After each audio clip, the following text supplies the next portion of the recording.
Bonjour à tous, je vous souhaite la bienvenue dans cette troisième séance qui porte aujourd'hui sur la revue de littérature. Il s'agit de l'étape de votre travail de recherche qui va lui donner toute son assise théorique. Alors mon propos va s'articuler en 3 points. Je vais tout d'abord définir ce que l'on entend par le terme revue de littérature rapidement. Je vous dirai ensuite quelques mots sur les enjeux de cette revue de littérature pour enfin faire un focus sur la nature des sources constitutives de votre revue de littérature. Alors l'objectif de la revue de littérature, et c'est en quelque sorte sa définition, eh bien, c'est de résumer l'état de la connaissance dans un domaine donné. Il s'agit d'une méthode de travail scientifique qui consiste premièrement à identifier les références bibliographiques en lien avec votre problématique de recherche. C'est donc toute la partie qui consiste à faire des recherches bibliographiques. Deuxièmement, à prendre connaissance et à assimiler le contenu de ces références.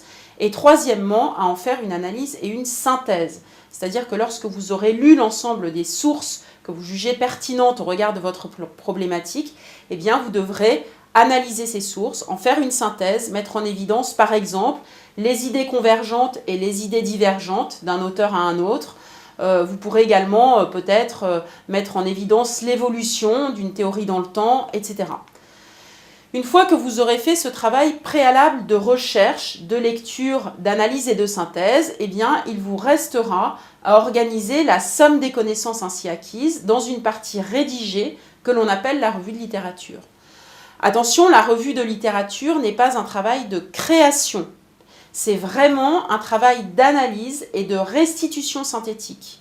L'auteur d'une revue de littérature ne porte pas de jugement sur les articles étudiés, mais se cantonne bien à les comparer, à les analyser, à les synthétiser. Je vais ouvrir ici une parenthèse sur le contenu des livrables d'une façon générale. Le contenu de votre livrable revue de littérature constituera bien plus tard une partie à part entière de votre mémoire finale. Bien évidemment, cette partie, vous la ferez évoluer en fonction notamment de la note que vous aurez obtenue sur ce livrable 2, mais aussi et surtout en fonction des commentaires qui seront formulés par votre tuteur sur cette revue de littérature. Mais il faut bien que vous preniez conscience du fait que si les livrables permettent d'évaluer la progression de vos travaux, ils vous permettent également de développer des futures parties constitutives de votre mémoire finale. On a bien un effet cumulatif des livrables qui vont venir à terme alimenter votre mémoire finale. Quelques mots effectivement sur les enjeux de la revue de littérature. Il faut tout d'abord que vous preniez bien conscience du fait que vous ne pouvez pas apporter des réponses à une problématique en faisant table rase de toutes les recherches qui ont été menées jusqu'à présent et qui touchent plus ou moins directement votre problématique de recherche. Faire table rase, ça serait un petit peu finalement comme si un chercheur en biologie se levait un beau matin en disant « tiens, je vais faire des recherches pour trouver un médicament pour soigner le cancer du poumon », sans jamais se référer aux recherches antérieures menées par la communauté des chercheurs.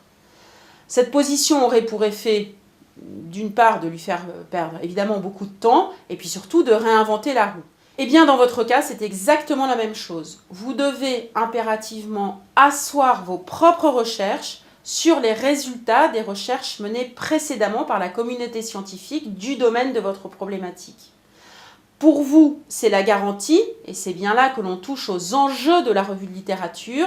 C'est donc la garantie de partir sur une base conceptuelle solide, de ne pas réinventer la roue, puisque votre revue de littérature sera également l'occasion de valider le caractère original de votre problématique, et enfin d'éviter de perdre du temps. Pour terminer, quelques mots sur la nature des sources de cette revue de littérature. La très grande majorité des sources étudiées pendant cette phase de votre travail de recherche doivent être des sources académiques, des sources scientifiques. Je vous renvoie pour cela à la fois à la séance de cours en ligne, mais également au séminaire de recherche bibliographique que vous aurez eu au sein des infothèques. Ces sources académiques, ces sources scientifiques sont fondamentales dans votre travail parce qu'elles vous assurent des informations fiables, des informations de qualité et des informations les plus neutres possibles.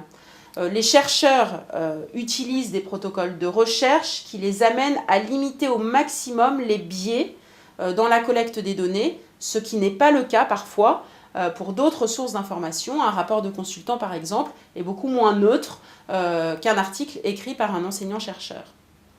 Donc en guise de conclusion, eh bien, je voudrais vraiment insister sur le caractère fondamental de cette revue de littérature, en vous appuyant sur des recherches déjà effectuées autour de votre problématique, vous assurez de maîtriser l'ensemble des sources en lien avec votre problématique, de pouvoir préciser, voire reformuler votre problématique de recherche, et enfin de démontrer la pertinence de cette même problématique. Encore une fois, je vous encourage à bien vous imprégner du support PowerPoint en ligne. En complément de cette séance seront également programmés sur chacun de nos campus des ateliers d'aide à la recherche bibliographique. Je ne peux que vous conseiller d'y assister. Les documentalistes pourront ainsi vous prodiguer des conseils personnalisés concernant vos recherches. Vous trouverez également sur la plateforme une section aide à la recherche bibliographique qui sera utile là encore pour nos étudiants qui sont hors campus. Je pense notamment à tous ceux qui sont en échange en université partenaire. Je vous remercie d'avoir suivi, je n'en doute pas, avec attention cette vidéo.